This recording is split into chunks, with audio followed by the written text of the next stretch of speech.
welcome to a Groundhog's Village in Motion. So if you're curious, yes, he saw his shadow, and I don't think it matters. So 6 more weeks of winter for a February 2nd, 2018.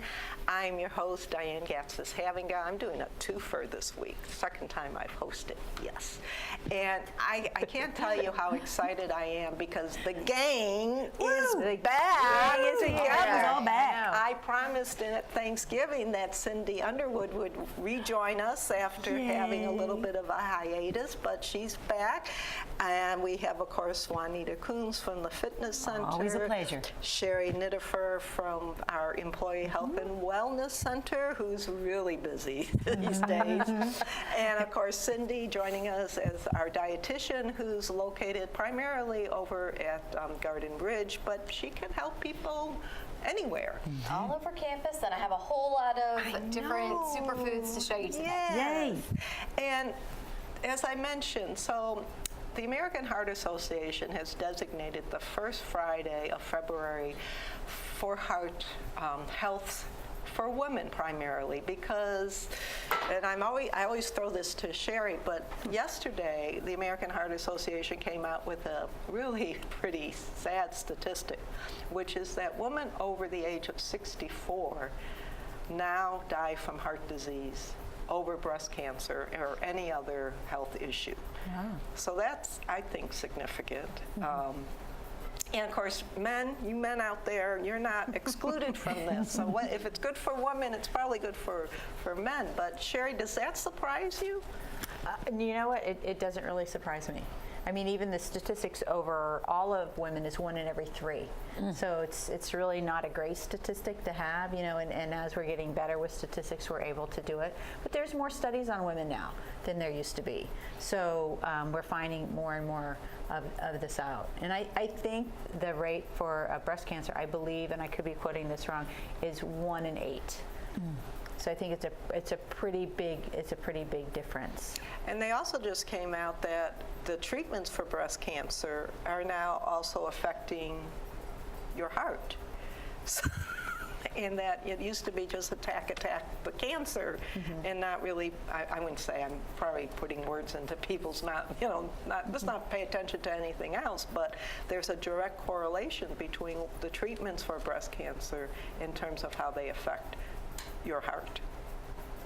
Yeah, and I think the key point there is it's all a risk-benefit ratio, right? When you're taking, anytime you take medicine or you have an ache or pain and you think about taking a certain medicine, you do think about, you know, what the side effects of those medicines are.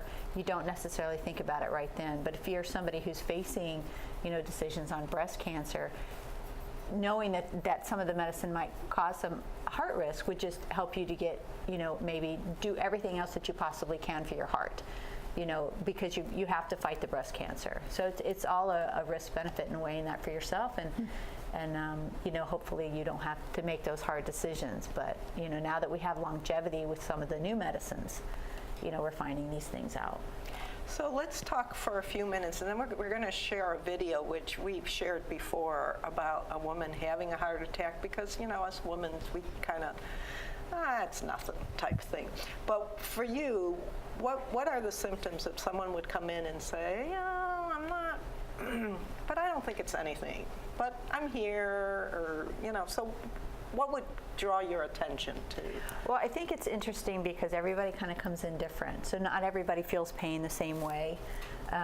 But, you know, the classic symptoms, of course, there's somebody coming in and clutching their chest and saying they have this huge pain and it's radiating down their arm, which is your typical presentation of a male heart attack. A female heart attack sometimes is much different. It might be coming in with, I've just got this fatigue. I just can't get through this fatigue. And it's longer than, it's not like, gee, I just didn't sleep well last night, right? Well, a lot of times people will say that. They'll just say, oh, you know, it's just because I didn't sleep well. Like, women typically kind of just ignore the symptoms, per se, and sometimes people actually will be having a lot of chest pain and they'll say, I'm just going to lay down and it'll get better. So it's always good if you're having any type of concern to make sure you go see a medical provider. 90% of the time it's really going to be just true nausea or true fatigue, and there's other reasons. But when you're in there with the patient and you can really have that conversation, sometimes there's one or two red flags that might just trigger it. Like, I was shoveling last night. This is a true story. The guy says, yeah, I'm just really tired, but I was shoveling last night, and I shoveled again. It's that second time I just got so tired. Anyway, something in the story, and we sent him to the hospital, and sure enough, he had had a heart attack. So it's just those little things. It's good just to have the conversation with the doctor if you can. I also have a family friend who, because female symptoms are different, she went to the hospital with neck pain. And it was about 3 days of having this awful neck pain that she finally went in, and she had had a heart attack. So the symptoms are very different for women. So I think this is a good time let's take a break. And we're going to show you, this is one of my favorite actresses, Elizabeth Banks. She did a spot for the American Heart Association, and it's funny, but it really, for women, I think it rings true in terms of how we ignore the signs, and then it's also showing you some of these signs. So let's go and watch this video.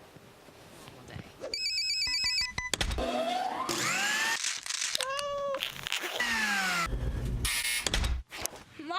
Okay, move objection deadline to the third line after survey. Oh, honey, for when you always use the verb estar. What are you doing down there? Did you finish your breakfast? Ow. Whew. Don't hit your brother. Honey, you have to eat something. Here. Okay, 5 minutes to carpool. Where's my coffee? You okay, Mom? Oh, I'm fine. Sandwich orders. What do you want? Almond butter and jelly. Spaghetti. You sure you're okay? I'm fine, sweetie. I am so late. Hey, buddy, how you doing?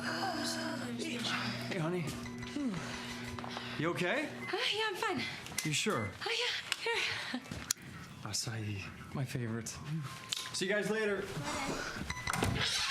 Where are your shoes? Put your shoes back on, please. Go help your sister. We're going in 3 minutes. Oh my God, what am I doing?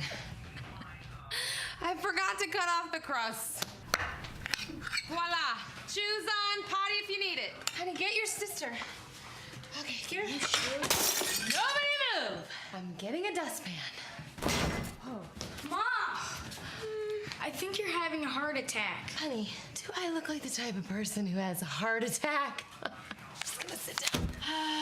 I'm totally fine. Don't forget to wear the high socks with the shin guards. Forget about the shin guards, Mom. Come on, Mrs. Underdog is not gonna wait.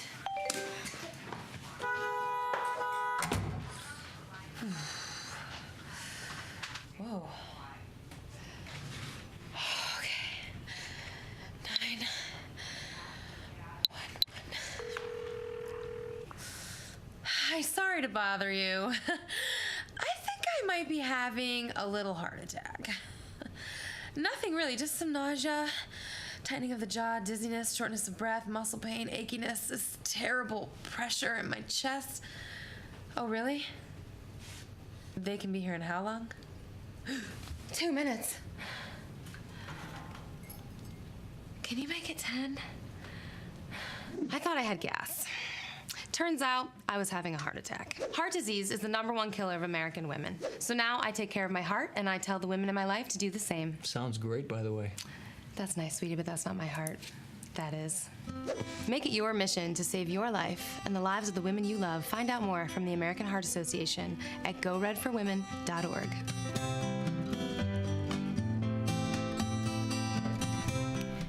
I mean, we're laughing hysterically here, and we've seen this multiple times.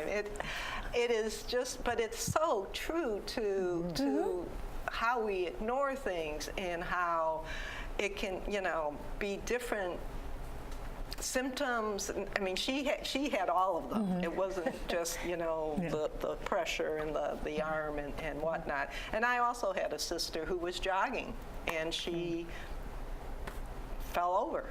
and someone went, "Are you okay?" And she had a heart attack. Holy smokes. Wow. So, it happens. Yeah. So let's talk a little bit about prevention then. Who are you starting with? I think that would be you. Let's start with You know, the number one thing is to keep your weight at an acceptable level. So we. Okay, so I like the acceptable level. What does that mean? Well, it's kind of a tough number. We want to stay around 24% body fat. And the United States, over 30, it's obese, but we actually have obese 1, 2, and 3 because we're getting so overweight. So what you want to do is, and we'll have someone else talk about this, is though you need to, what we look like is about 80% of what we eat. So we need to eat correctly, and we're gonna have some superfoods here in a minute, but we need to exercise. Exercise is key. So keep your weight at an acceptable level and eat correctly. And I think probably Sherri will talk about this, but know your numbers. We always talk about knowing your numbers, and what are those numbers? And Sherri will talk about that. Which are? Oh, well. I didn't want to take her. Knowing your cholesterol is really good. I always say knowledge is power. Know what your blood pressure is, because that'll really help. Know what your blood sugar is, because we know diabetes is sneaking up as we're gaining weight as a nation. We're getting, more people are becoming diabetic. So as I say to the team here, we have gained weight together. Let's just lose it together.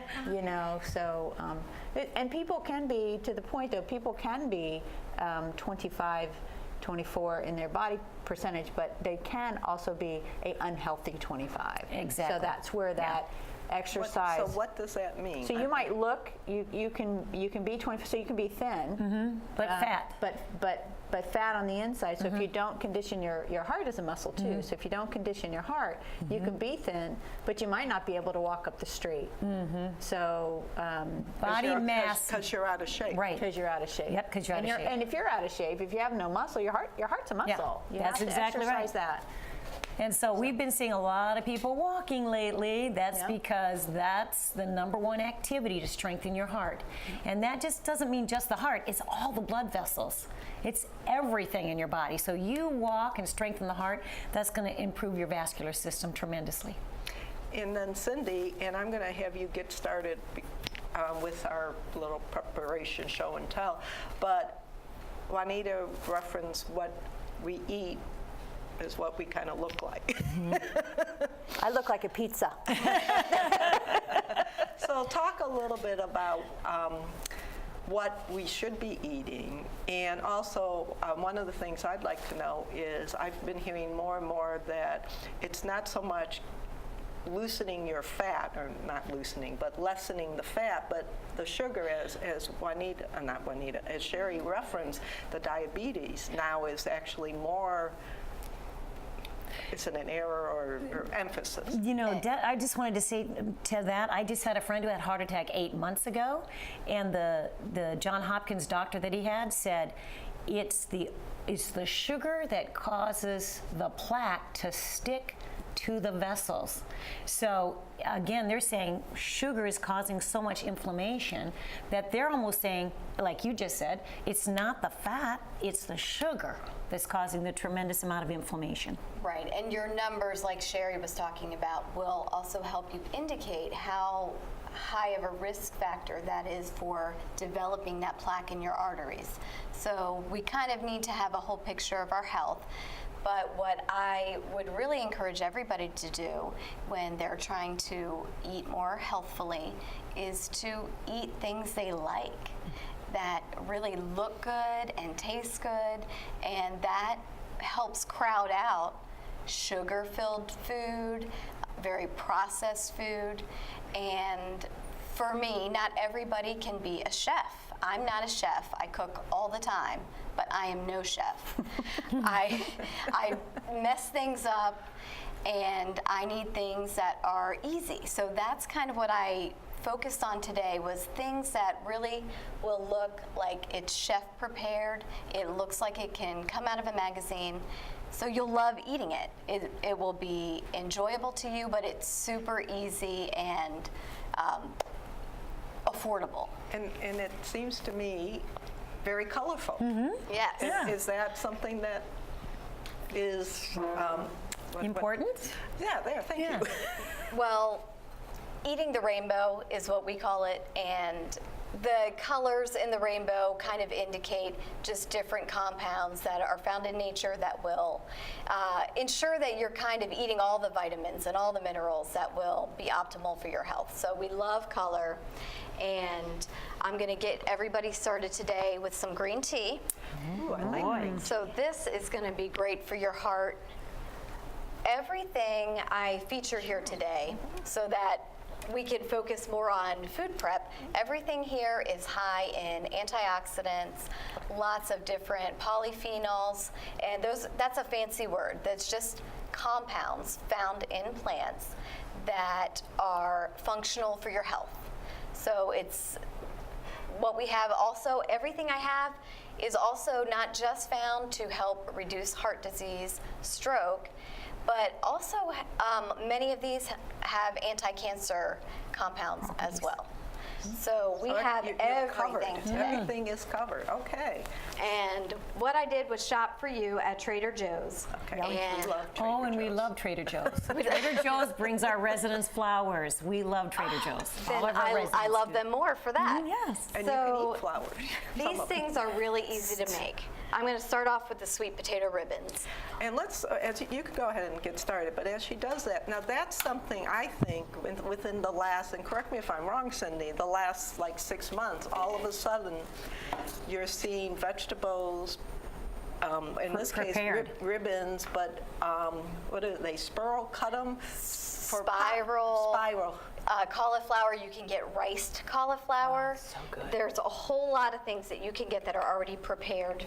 And so For you. instead of having your pasta, which I love, so if Sherri's pizza and pasta, you substitute the white carbo pasta for The crust, for cauliflower crust, and for you, vegetables. Right, for Right. zucchini, sweet potato, various squashes.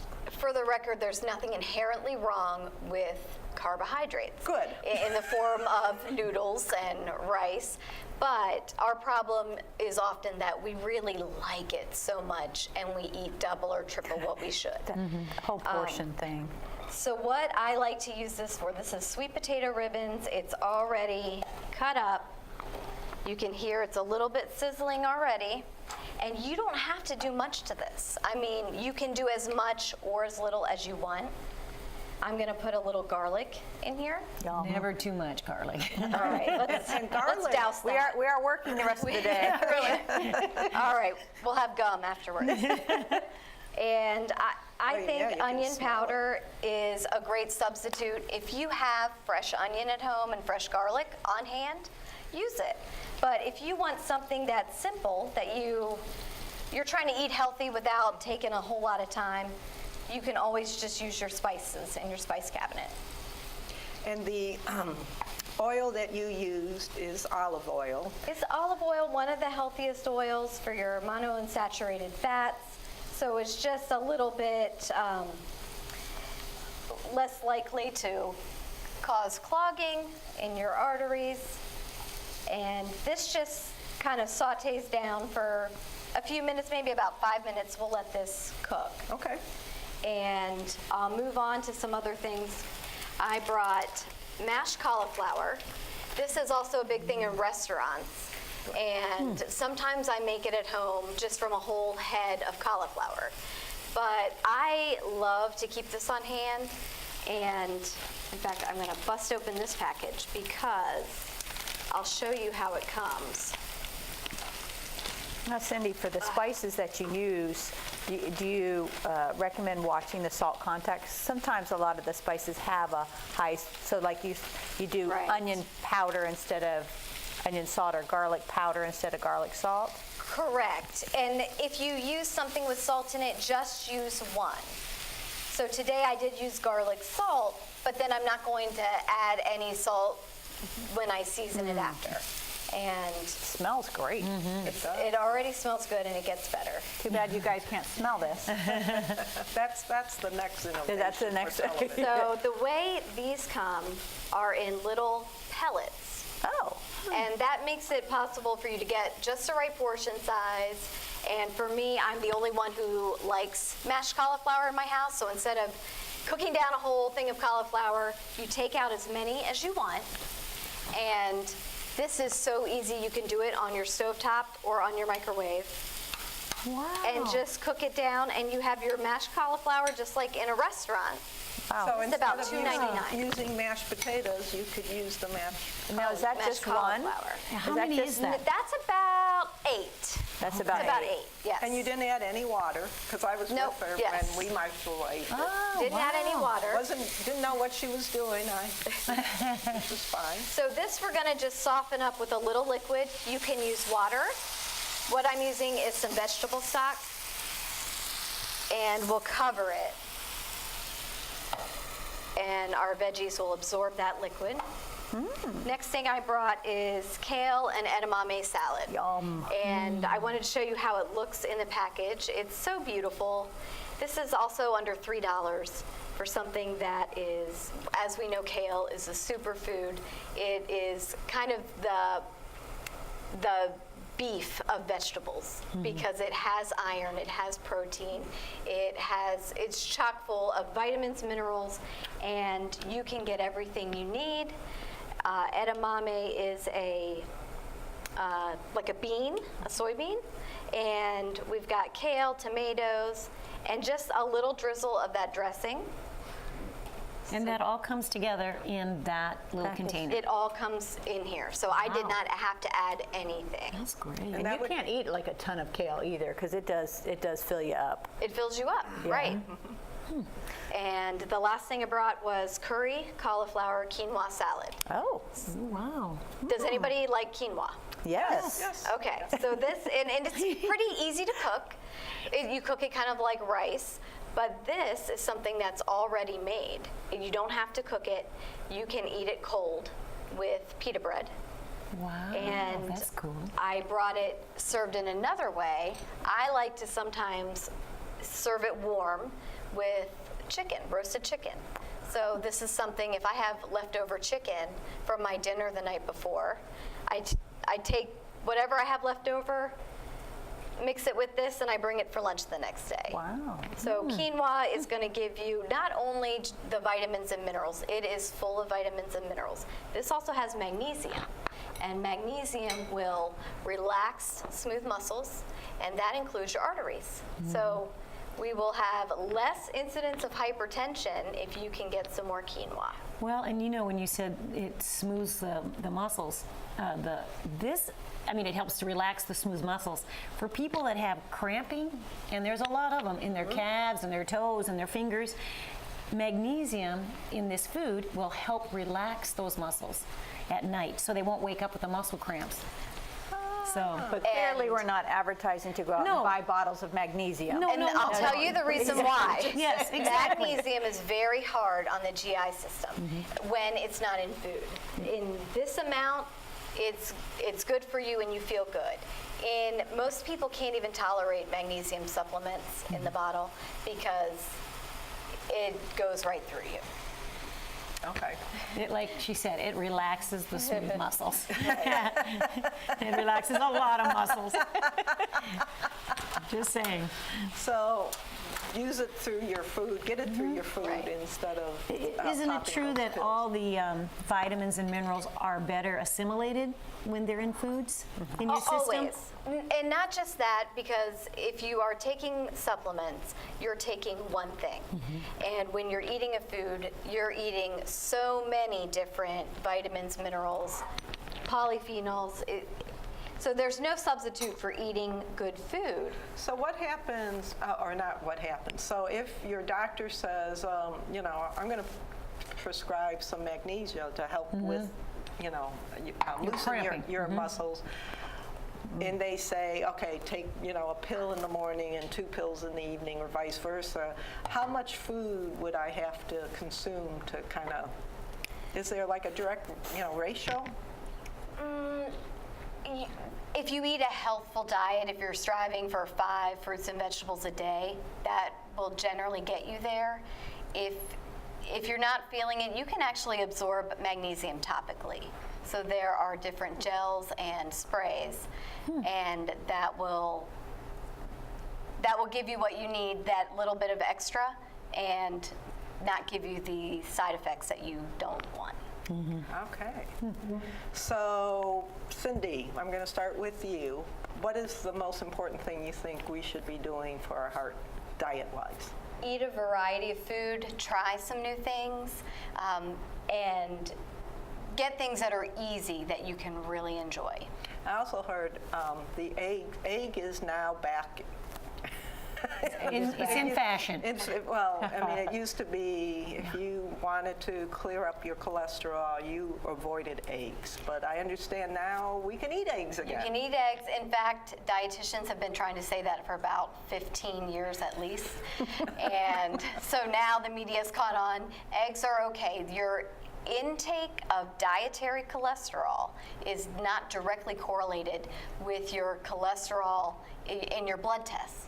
So what you're mainly watching for to affect your cholesterol is saturated fat. So the egg has so many vitamins, so many minerals, that when used, even 1 egg a day is okay. Which is good for That's me. good for me. That's what I have every morning. Rhymes. 1 egg a day is okay. I like it. All right, Sherri. So one thing. I can only say one thing. Well, you can. We say didn't more. touch on smoking, so I do want to say that that's not a habit you want to have, and if you do have it, which it's understand that's very addicting, to really talk to your provider and don't do that. So I just want to mention that, and I wanted to mention one other thing. If you grab a book this year, the book that is really good, it's called The Sleep Revolution. It's by Ariana Huffington. And so it's a really great book because we're coming to see that the sleep deprivation that we have as a society we're really in crisis. So we have to shut down, because that's actually when the brain is doing its work. So if you don't shut down and if you don't sleep, your brain cannot do its work, and you're not resetting it, so the next day you're really not any better off. You hear this stuff, and we could probably do a whole segment on it about the power naps, just a 10-minute, 20-minute power nap. That's really, really great to do. So I just wanted to mention those 2 things. And know your numbers. Okay, I just said 3, sorry. That's fine. Well, and I know you're going to say, what's next, Juanita, but I just want to piggyback on what Sherri just said. Sleep is very important for weight control. So if you're not getting your sleep, research shows you will add on the pounds because of that. So sleep is very important for you to reset your body, reset your brain, but also to keep your weight stable and to prevent the cortisol from building up, because usually when you can't sleep, you're under stress. So again, stress wasn't really mentioned, but it's also very important for your heart. So those of you that are under chronic stress, it's so important for you to eat right, get your sleep, and exercise.